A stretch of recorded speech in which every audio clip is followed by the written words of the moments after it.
Pessoal, bom dia. Sexta-feira, ufa, finalmente. É tão bom quando chega sexta, né? Essa expectativa para o final de semana, depois de mais uma semana animada, para o bem e para o mal. O bem é que finalmente abemos um pacote de socorro para os setores atingidos pelo tarifaço. A má notícia é que não houve avanço nas negociações com os Estados Unidos, muito pelo contrário. O presidente americano escala os ataques políticos e comerciais contra o Brasil. Então, vamos lá.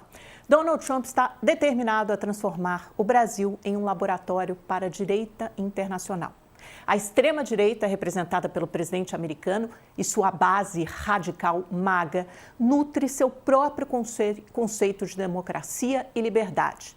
Nós viramos um símbolo de tudo que provoca ojeriza aos extremistas, regulamentação das redes sociais, que eles classificam de censura, e o julgamento por tentativa de golpe de Estado, que eles caracterizam como perseguição política. Em uma distorção distópica, Trump quer aplicar ao Brasil a pecha de regime, como se as nossas instituições, ao impedirem a tentativa de golpe, estivessem, no fundo, elas mesmas aplicando um golpe, o que obviamente não resiste ao primeiro escrutínio.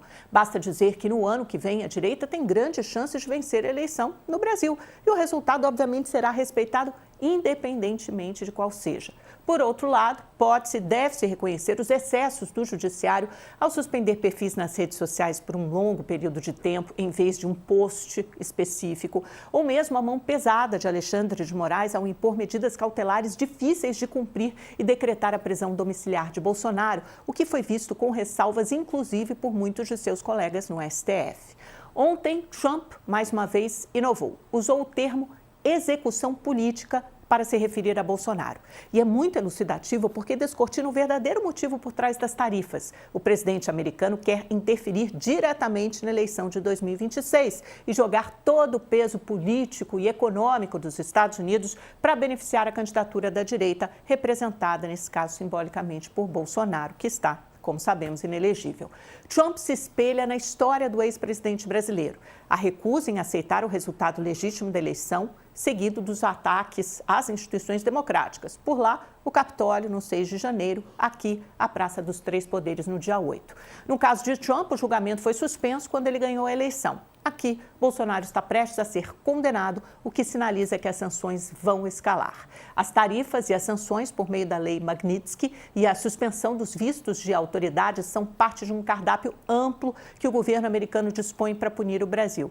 Esse provavelmente é só o começo. Na viagem a Washington, na quarta-feira, o deputado Eduardo Bolsonaro e o jornalista Paulo Figueiredo, apesar das ameaças, preferem esperar a política seguir seu curso enquanto pressionam autoridades do Legislativo e do Judiciário com sanções como as sofridas por Alexandre de Moraes. A menção de Trump classificando o Brasil como um dos piores países do mundo para fazer comércio é a cortina de fumaça e não para de pé. Apesar de afirmar que cobramos tarifas enormes, a média cobrada para os Estados Unidos, segundo a AmCham, não passa de 2,7%. Há 15 anos consecutivos, os Estados Unidos registram superávit com o Brasil, um dos poucos países do mundo para quem os americanos exportam mais do que importam. A retórica de Trump é neocolonial. Ele quer recolonizar a América, sua imagem e semelhança, sob a influência política da direita, ao estilo de Milei na Argentina e Bukele em El Salvador. Mas só vai conseguir nos aproximar da China, da Ásia e da Europa. As placas tectônicas geopolíticas e geoeconômicas estão se movendo, não necessariamente do jeito que Trump imagina. Vamos lá, vamos ouvir um pouquinho, então, do que o presidente norte-americano disse ontem em referência ao Brasil, ao ser questionado no Salão Oval, lá na Casa Branca, por um repórter americano sobre a aproximação de países da América Latina com a China. Brazil has been a horrible trading partner in terms of tariffs. As you know, they charge us tremendous tariffs, far, far more than we were charging them. We weren't charging anything, essentially. And Brazil has some very bad laws happening where they took a president and they put him in jail, or they're trying to jail him. And I happen to know the man, and I will tell you, I'm pretty good at people. I think he's an honest man. I think what they've done, this is this is really a political execution that they're trying to do with Bolsonaro. I think that's terrible. But they also treated us very badly as trading partners for many, many years. One of the worst countries on earth for that. They charged tremendous tariffs, and they made it very difficult to do anything. So now they're being charged 50% tariffs, and they're not happy, but that's the way it goes. Obviamente não é verdade, como eu disse, cobramos em média 2,7% das tarifas dos americanos, até porque entre os produtos que o Brasil mais importa, muitos deles são isentos de tarifa. O Geraldo Alckmin sempre repete isso, de 8 em cada 10 produtos mais comprados pelo Brasil dos Estados Unidos, 8 pagam tarifa zero. Para o resto do mundo, é fato que o Brasil cobra tarifas mais altas mesmo, acho que em torno de 13%, 14%, se a memória não me engana, mas para os Estados Unidos as tarifas são bem menores, além do déficit sucessivo que nós mantemos com o país norte-americanos. Mas vamos ouvir o que Lula respondeu a Trump. Ele disse que os Estados Unidos mentem, Trump mente quando diz que o Brasil é um mau parceiro comercial e que nós não vamos ficar de joelhos para o governo norte-americano, e falou isso também. E eu quero dizer para os brasileiros, se os Estados Unidos não quiserem comprar, não tem importância, eu não vou ficar chorando, não vou ficar rastejando, eu vou procurar outros países para vender os produtos que eu vendo para ele e vamos seguir em frente. Eu aprendi a andar de cabeça erguida.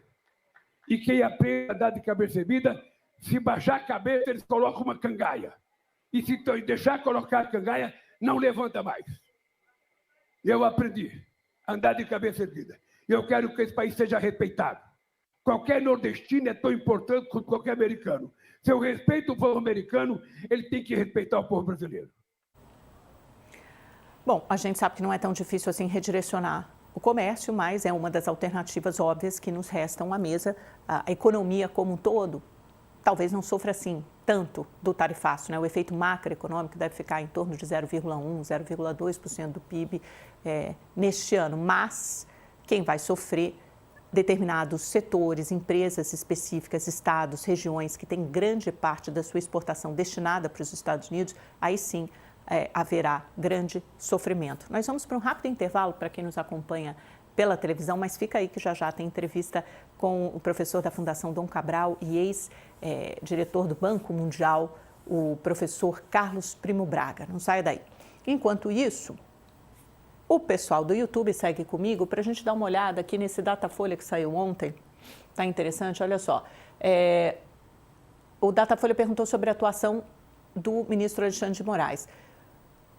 39% da população enxergam que Jair Bolsonaro está sendo injustiçado pelo ministro Moraes por motivos políticos, ou seja, que é um julgamento político. Agora, 53%, mais da metade, dizem que Alexandre de Moraes está seguindo o que determinam as leis e a Constituição. É exatamente o contrário do que diz Trump, que há uma execução política no Brasil. O povo brasileiro não enxerga dessa forma. Temos mais uma tela ainda sobre esse assunto? Acho que temos, né? Outra pergunta. Você concorda ou discorda da decisão de Moraes de decretar a prisão domiciliar de Bolsonaro? 51% de novo, metade concordam e 42% discordam. Esse tema é um pouco mais polêmico, mas mesmo assim a maioria da população concorda.